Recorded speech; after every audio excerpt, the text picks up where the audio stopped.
Hi, welcome, and if you've been here before, then welcome back.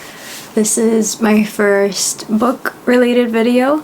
I'm gonna do a small recap of my 2025 in books, only my top 4, my bottom 3, and some honorable mentions. And from now on, I am going to try to do monthly recaps of every book I read. So let's see how that goes. To start off, this year I read 40 books, 17,938 pages, which averages to like about a bit over 3 books per month. It was mostly fantasy, then rom-coms, and exactly 1 thriller. Every book was fiction. That's not counting academic books, of course. We're starting off with Onyx Storm by Rebecca Yarros. This is book 3 in her Empyrean series. This might be my favorite of the 3. I know that's controversial to say. A lot of people have been complaining that it's a bit convoluted, it's not well written, it gets boring, the pacing is bad, and I get some of those critiques, I really do. However, I enjoyed it regardless, and I enjoyed it a lot. I've enjoyed the character development so far. I enjoy the characters in the book. I have enjoyed the plot. In this one, tension is rising and they're looking for allies. They're exploring different parts of the map. And although I wish we had gotten more of the Isles, I'm satisfied with what we got and I am excited for what's to come in the next book. Up next, we have Offside by Avery Keelan. This is the first one in a standalone series. I read this one second. It really doesn't matter what order you read them in. This was the second one I read, and I enjoyed both of them very much. Usually rom-coms will make me, laugh and feel joy, and they will occasionally have some sad moments that get to me. But this one made me feel some serious anxiety in certain parts. It should let you know how well written that particular part is. I do recommend that if you want to read this, you look up any possible trigger warnings that are online. I'll check right now if there's anything in it right here. It doesn't seem to, so I recommend looking for them online. I will say my one critique is that this is far too long for a rom-com, like way too long, and it didn't. It's over 550 pages, okay? So it didn't need to be this long, it really didn't. I ate it up anyway, yeah. Do with that what you will. Up next, we have Deep End by Ali Hazelwood, and I will start off by saying I am an Ali stan, okay? I enjoy most of what I have read of hers. If you don't like her, then you won't agree with my take on this book, and that's okay. You can just skip ahead or just watch it and disagree. I think this is my favorite Ali Hazelwood book right now. I enjoyed the characters, the main characters. I enjoyed the comedy of it, their story. I think it was just so fun to read. I went into it thinking it was going to be like a lot more serious and less comedic, maybe more dramatic. And I was wrong. I had the wrong impression. I was very surprised that it was so Ali. It actually made me feel almost what I felt when I first read The Love Hypothesis. That like fresh feeling, because it was one of the first rom-coms I read. So if you like Ali and you have liked things like The Love Hypothesis, then I recommend you give this one a try. And if you haven't read any of her books, this is a good place to start. Read trigger warnings, please. And then another top this year was Funny Story by Emily Henry.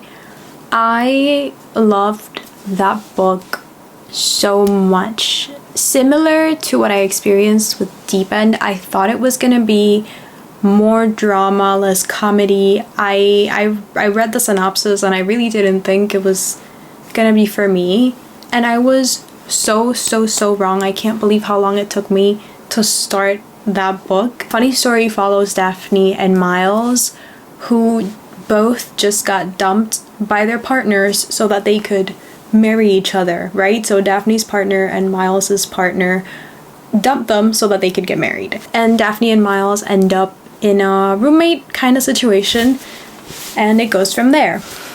I thought that would be like super awkward and weird, and I wouldn't be into that whole dynamic. Wrong. I loved it, and that's really all I can say. It navigated the complexities of their whole relationship so well. Once again, it might be one of my favorites by Emily Henry. Okay, now moving on to the flops of 2025. There's 3 at the bottom of my list. The first one is A Kingdom of Monsters from the Wild Fae series by Kate King. This is a Why Shoes Fae fantasy. I was so into the first 3 books. I enjoyed them thoroughly. I liked the story, I liked the characters. It was progressing slowly.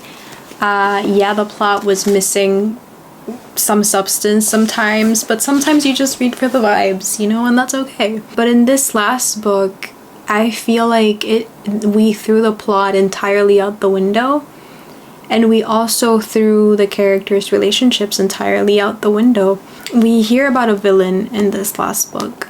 There's like a new villain, and by the end of the book, it seems that he has lost interest in the main characters, and the main characters have lost interest towards the villain, and it resolves itself. And there's no confrontation, there's no fight, there's no nothing. It just sort of, the problem goes away. Several like milestones, let's call them, for the main characters and their relationships happen behind the scenes. We don't get any of it. Once again, we just kind of skip through the good part, and then we just get to like, oh, everything's resolved and everything is as it should be. I felt a big difference from the first 3 books to this one, so I was more so just disappointed at the downgrade in quality. I felt that maybe the author lost passion for it, or, you know, it was rushed into a deadline and it wasn't giving the attention that it needed, which unfortunately does happen. I wish it hadn't. Okay, up next we have On Wings of Blood. This was another one of the ones that I liked the least in 2025. In this one, I believe she is a fae woman. She ends up in this world of vampires, and because she's so different from them, they keep telling her, you are the last of the dragon riders. Except for the fact that, you know, there's no dragons anymore. It's just her. She just randomly popped up into this world, and they keep telling her, like, you're the last of the dragon riders. I've seen a lot of people enjoy this, and I just have to disagree. I didn't feel like anything happened in this book. 500 pages where I felt like nothing was happening. She was reading about the dragons. I don't know if she learned anything, because I barely learned anything from her. She was just going to her classes and having boy trouble, and that was it. I feel like plot-wise, not a whole lot was happening. At the end, spoiler alert, at the end, there is a dragon, which I expected. I mean, you know, I expected it, but it was so underwhelming. I will not continue this series. Don't let me convince you not to. I mean, if you are interested, a lot of people do enjoy this book. I just very much did not. And lastly, in the flops, Problematic Summer Romance by Ali Hazelwood. I know. I said I was an Ali stan. Here we are. In Problematic Summer Romance, Maya and Connor, I believe, get invited to Maya's brother's wedding in Italy. And it starts to bring up something that happened between them in the past that nobody else seems to be aware of. this has some tropes that I was interested in, and I was so excited to see how Ali executed them, so it was very disappointing to not enjoy them as much as I thought I would. I just felt like it was dragging a bit, and I found myself wanting to skip through a lot of it just to get to the good parts.